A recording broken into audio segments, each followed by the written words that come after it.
Okay, so every day I take my dogs out for a walk, and generally speaking, I never have a camera with me.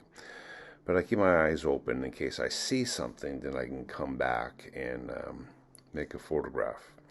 So as of late, I haven't been doing much photography, but I thought it'd be interesting to post a video where when I do make a photograph, I'll show you kind of how I go about it. So I don't have a camera here with me, but I brought my movie camera back to make a video of where I walk the dogs sometimes. And on my walks, I'll notice photographs that can be taken. And once in a while, I'll see something that will cause me to come back with my camera. So on this particular day, I saw a broken tree. And when I first saw this tree, it didn't really occur to me that it was a tree. It looked like a large bush or something. But as I got closer and closer, I noticed that the tree was doubled over. It was actually like bent in half.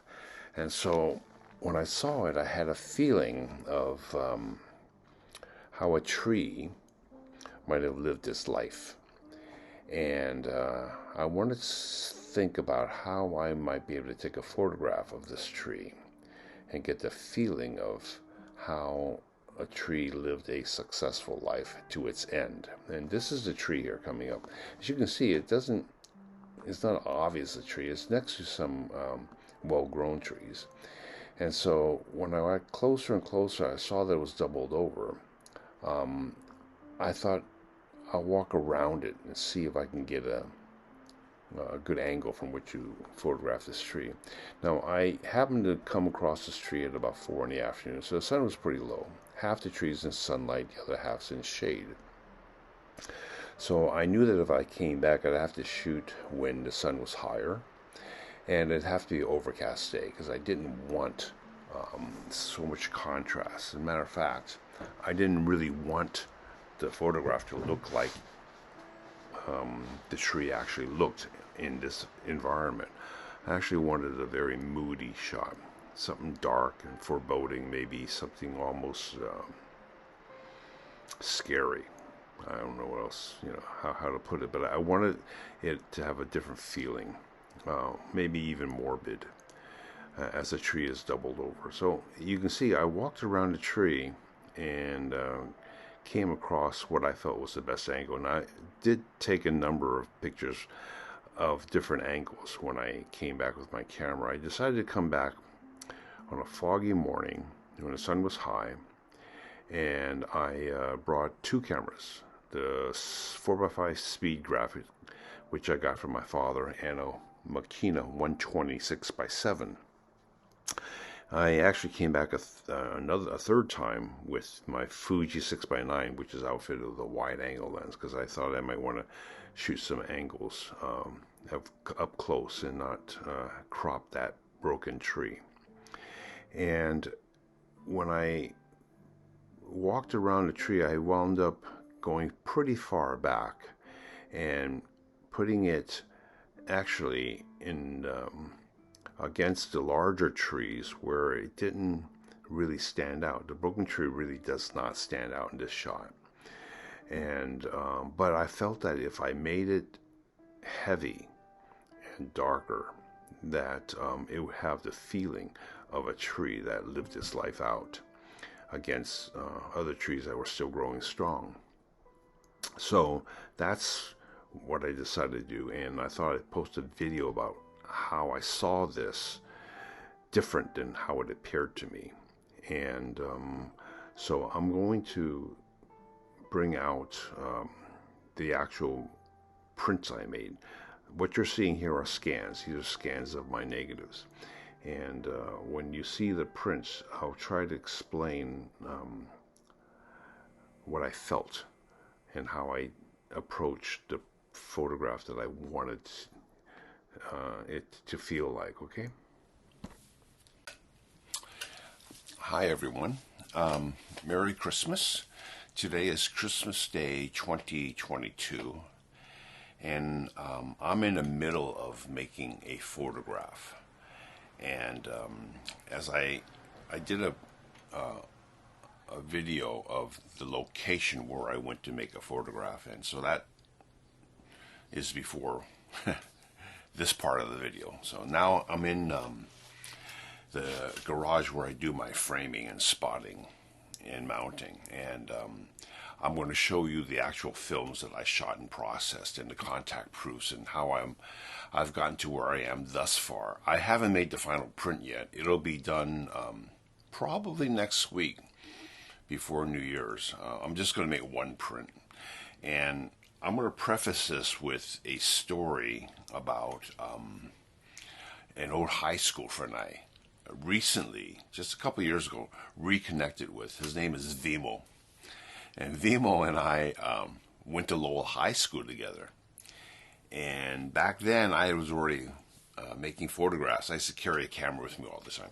So Vimo had said that he wanted to learn photography from me.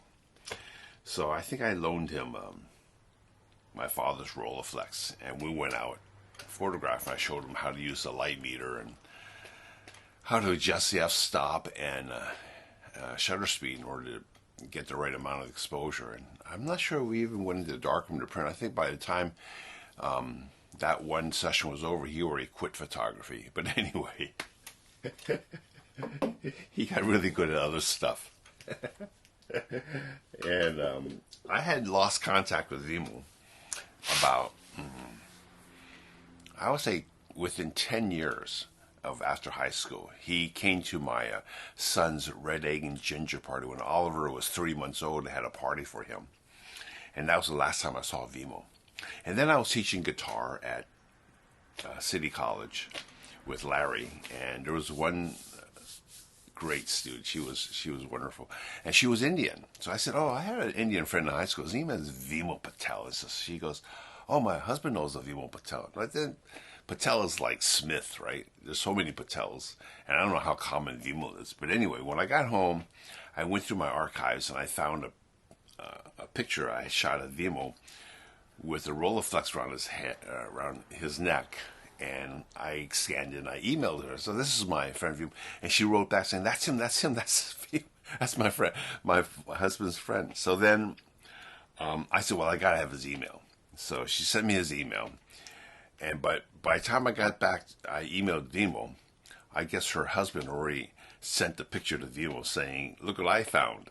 And Vimo takes one look at it. He goes, "Oh," he recognized the strap around his neck. He knew that it was from me. And then, so that's how we reconnected. And that had been maybe 2 or 3 years ago. Anyway, Vimo reminded me of, he says that he was my main failure at teaching photography or something like that. And he reminded me of the day we went out to take pictures of a bird on a wire. Now, Bird on a Wire is a song by Leonard Cohen. I probably heard it in 1969 or 66, whenever it came out. That was on his second album. I loved Leonard Cohen's music back then. And Bird on a Wire, besides being a great song, the poetry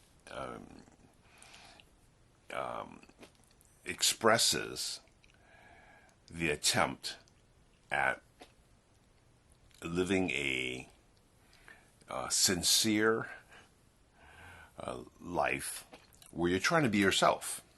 And in spite of the failures that we have in life, this is my expression of my life, and I apologize if I hurt you or whatever. Anyway, it's a great song.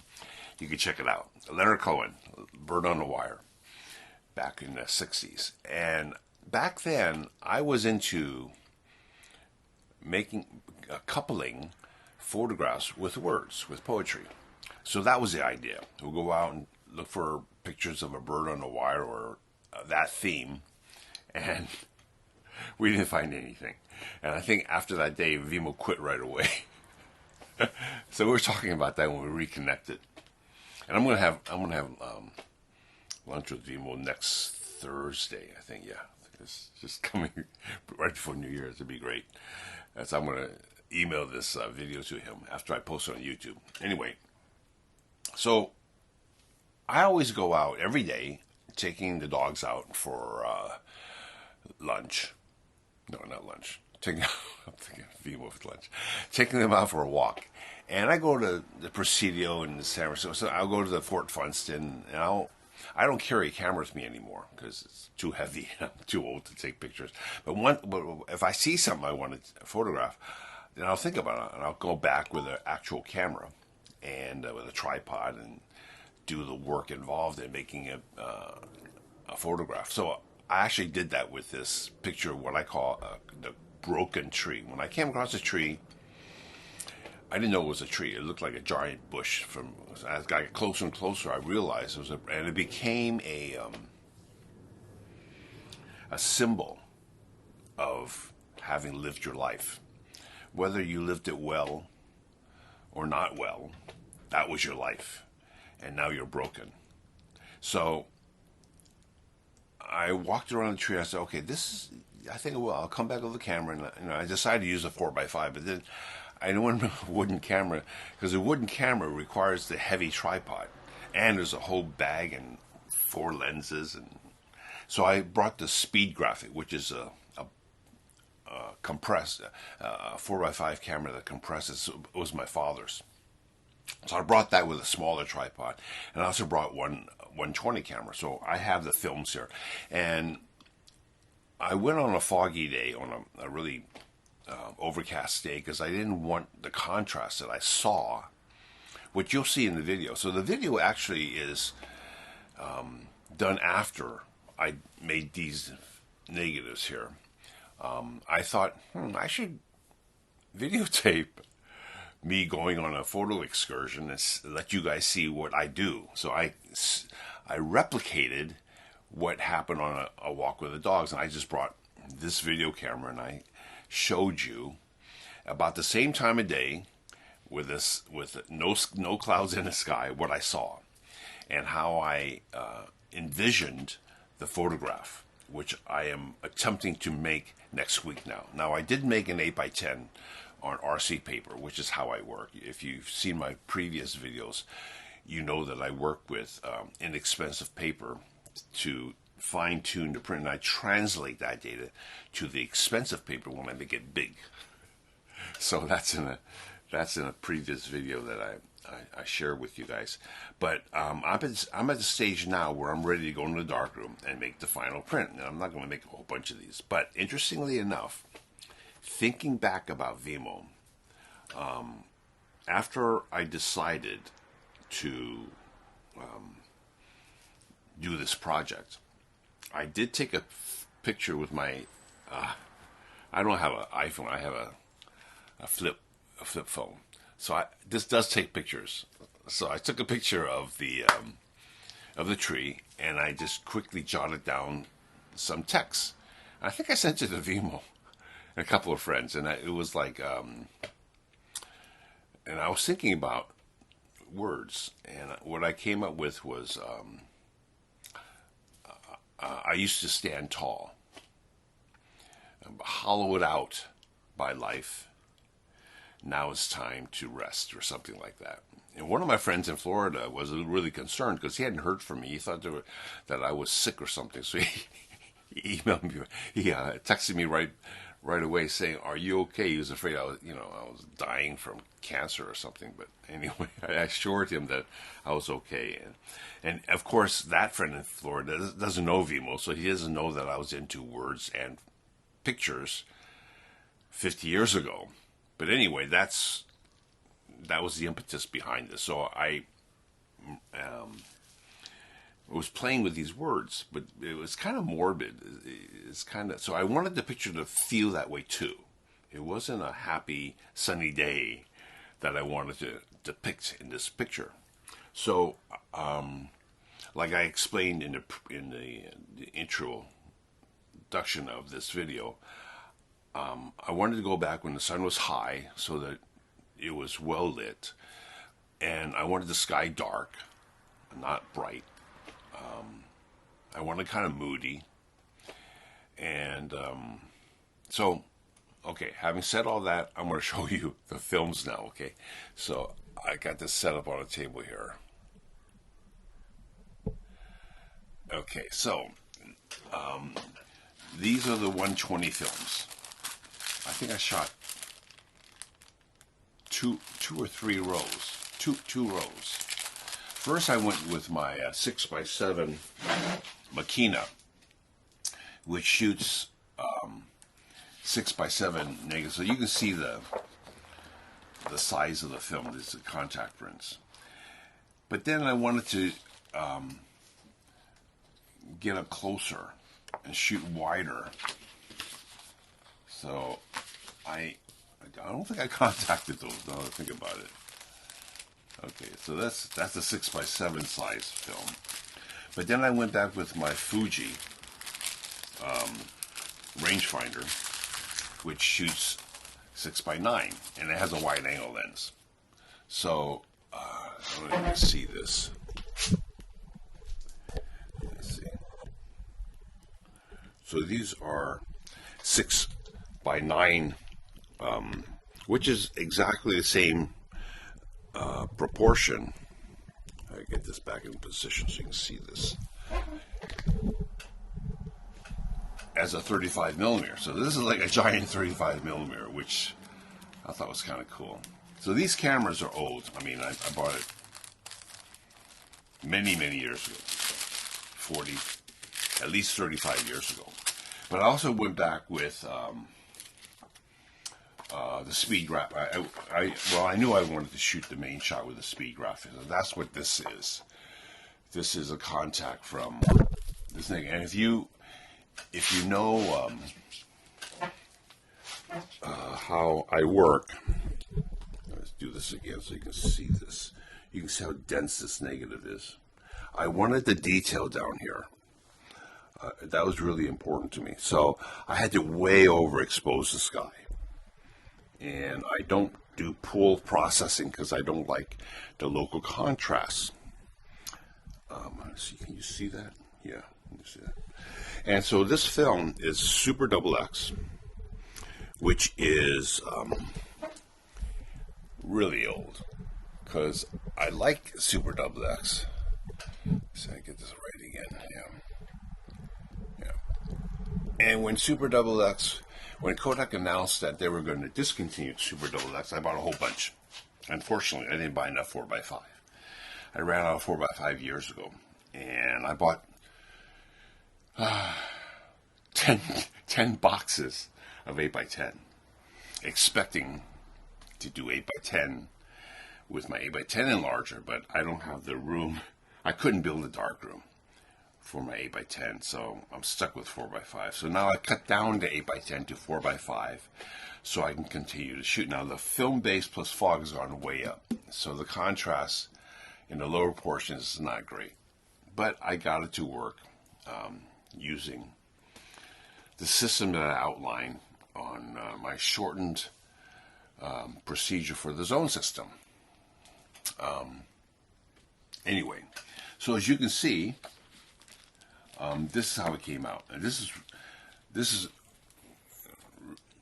way overexposed. Okay, so this is a good neg, but the reason why I shoot more than one is because when I cut the film, I can never get it clean. So I usually shoot at least 2 negatives, maybe 3, and I choose the cleanest neg with the least amount of dust on it to print. And if there's dust on the negative, of course, when the print comes out black, so then on the final print, I have to bleach it with a little brush and ferric cyanide, and then I have to come here and spot out that. It's a lot of trouble, but I can't really afford to buy 4x5 film, and I don't like the 4x film that's out right now. Maybe the Ilford film is good. I think they do sell Tri-X in 4x5, so that would be great. That's what I shoot. That's what this is. I shoot Tri-X. I don't really like the T-Max. That's another subject, though. But I like Tri-X. And but it's so expensive for 4x5 film now that I just cut down my 8x10, and I have enough to last me the rest of my life. I have more than enough, actually. Okay, so having said all that, these are like different. These are like different shots from different angles. This is the angle I liked the best. Okay, so that's where I shot. That's where I set up the speed graphic. I only used the speed graphic for this location, but then I also went around the tree and shot. And I might do a series of these and 3 or 4 pictures together along with these words that I'll post in the end. So it's going back to what I wanted to do in high school, which was words and music. I mean, words and pictures. Words and music. And this was before Rod McEwen. I don't even know Rod McEwen. And because, poetry with pictures became really popular later, and there were selling books like that. But way back in high school, this is 1967. I graduated in 69, so in high school, 66, 67, 68. I think it's 67 I started high school. I was already into photography and poetry, and I should think I was some kind of gypsy boy. That's what Leonard Cohen wrote. I used to think I was some kind of gypsy boy. I used to think I was some kind of poet. Anyway, that's what you do when you're young. You dream. Anyway, so this is what I shot. Okay, now I'm not going to go into how I masked this final neg, but knowing me, I shot knowing I was going to mask. Okay, so this is what I do. So I went to this location. I had back up because this is a 135 millimeter lens on a 4x5 camera. So I'm back about 50 feet away. I'm right up against another tree. I couldn't get any farther back, but I liked this. I couldn't get rid of this branch, obviously, so it's going to be there. And the crooked tree is not obvious, which is kind of nice. I like that. I decided that the tall tree is what it used to be, but hollowed out by life, it's time to rest. So that was the idea. Okay, but it doesn't feel right. Now, it's better than a sunny day, because on a sunny day, this was lit and this was all dark. So I made this print. First I made this.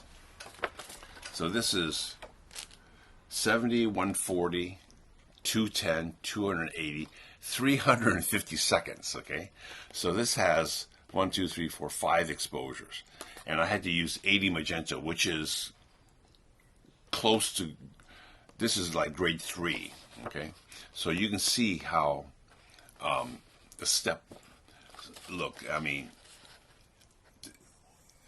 I don't necessarily need it this high contrast, but this, I think this was my first test. So I backed off on the contrast and went with an exposure around here, okay? And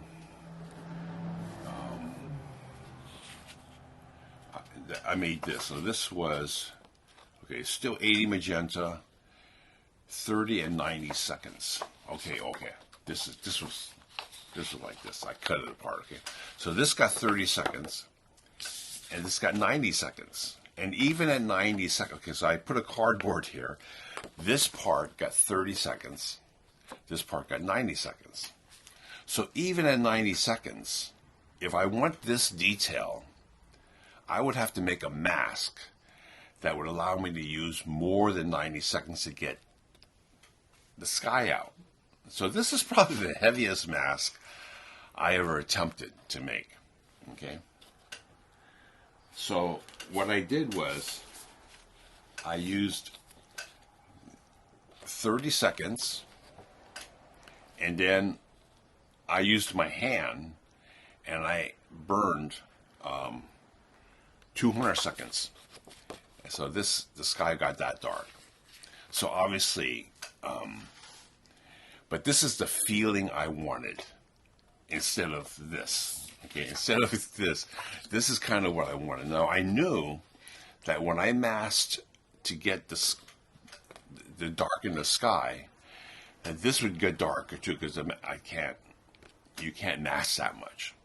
So then I had to make a supplementary mask just to maintain. I had to dodge here and also dodge here with a second mask.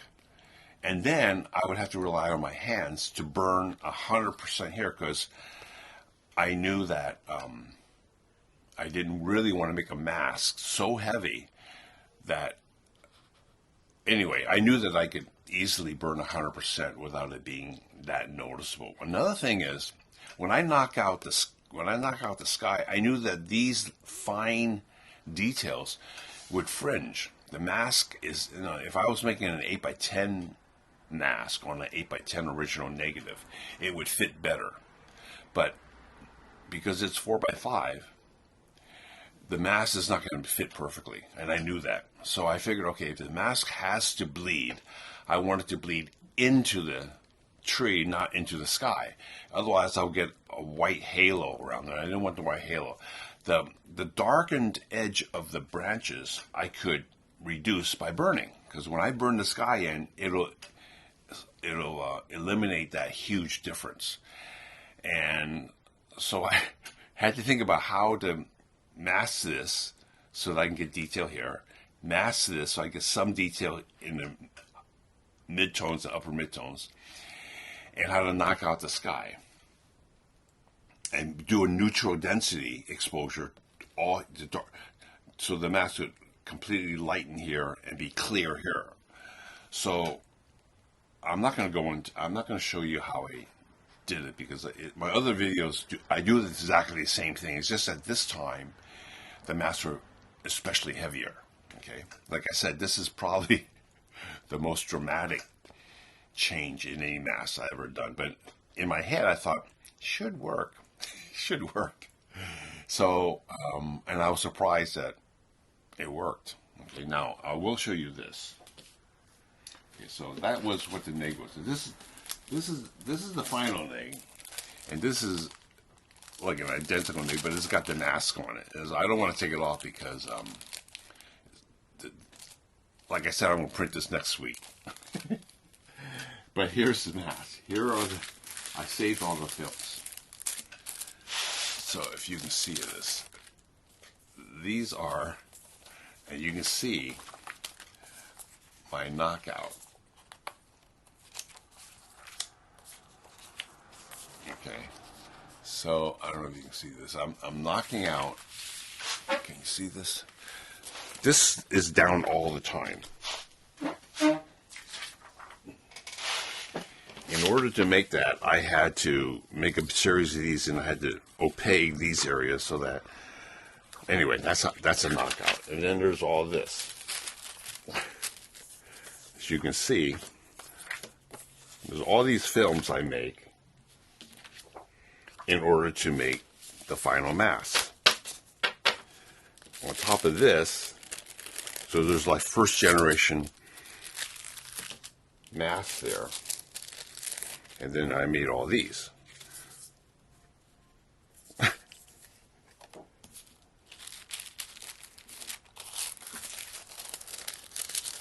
Yeah, okay. So, that was the purpose of all this stuff, which, as of late, I've been saving this stuff so that I can show you guys. Normally, for many, many years, I would just toss these. Because it's a lot of film. You wind up with a lot of film. So I haven't masked any of these, but if I'm going to use these to couple with the main picture, then I'll be masking the 120 negs in order to get the same feeling. Oh, shoot, I should do that.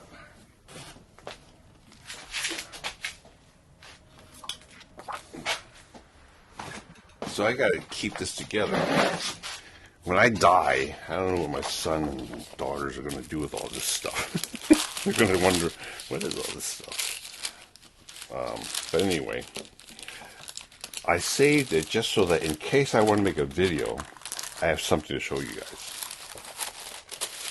Okay, so that's all this. So, okay, so like I said, this was kind of what I was after, but obviously you know.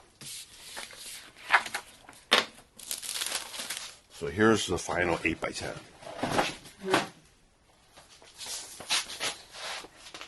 Now, can you see that? I'm not sure.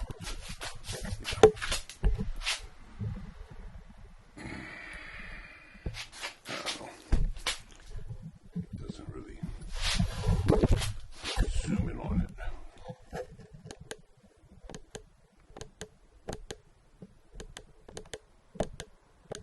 Here's as wide as it goes. Okay, so all this has been lightened by a mask. All this has also been lightened. The blacks are increased. You can, I mean, you can't see it now, but there's a separation between this black trunk of a tree and the bushes behind her. So if you could see the original print that's in my hand, there's actually pretty good local contrast here. There is fringing along, but you can't see it because I burnt the sky in. Let's see what, I didn't write it down, but okay. The basic exposure is 120 seconds. That's because I know I'm going to use I'm going to have to close down, and it's a heavy mask on a heavy nade. And I'm not making a small print. I could have used, less exposure, but I know that I'm going to be making a big print, so I'm going to have to use 120 seconds. So I kept the light level really low, even though this is a small print. Because when I make a 16 by 20 or 20 by 24, I'm going to be up over 100 seconds on the final paper, which I'll probably use the Ilford Classic when I enlarge this. I could use a burger. I kind of like the burger paper because the burger paper is a brown tone, and this will look really good as a slightly brown tone. But the burger paper, if I remember right, it might take 300 seconds as a basic exposure. The Ilford paper at grade 3 is probably my fastest paper. And, I'll probably use the Ilford. I don't want to stand there. Because, look, the basic exposure is 120 seconds. Can you see that? Then I burnt 120 seconds in the sky. Then I burnt another 50 seconds above here. And I burned another 50% in this corner in order to get this. Okay? So, it's going to be the same thing no matter what paper I print on it, proportionally. So if my normal exposure is 120 seconds, I'm going to be standing there for 220 seconds burning for one print. That's why I'm not going to make 10 of these. But anyway, it feels really moody now. So that's... okay, let's make sure you can see this. That's what I came up with thus far. Like I said, I'll make the enlargement next week. I might make 2 prints at most. And I can tell you right now, you can see, I don't know if you can see it, there's a black spot there. Okay. So I have to bleach that, because that's dust on a negative from cutting the 8x10 down. I'm pretty pleased with it. It's not going to win any awards, and it'll make the picture will make more sense and be much stronger after the words are there. Without the words, it's just, it's just a picture. But this contrast, because this tree is alive, this tree is dead, right? This is the crooked tree. So, yeah. So that's how I work. When I look at a picture, when I look at a scene, I do not normally see it as it is. I look at it and see what it feels like.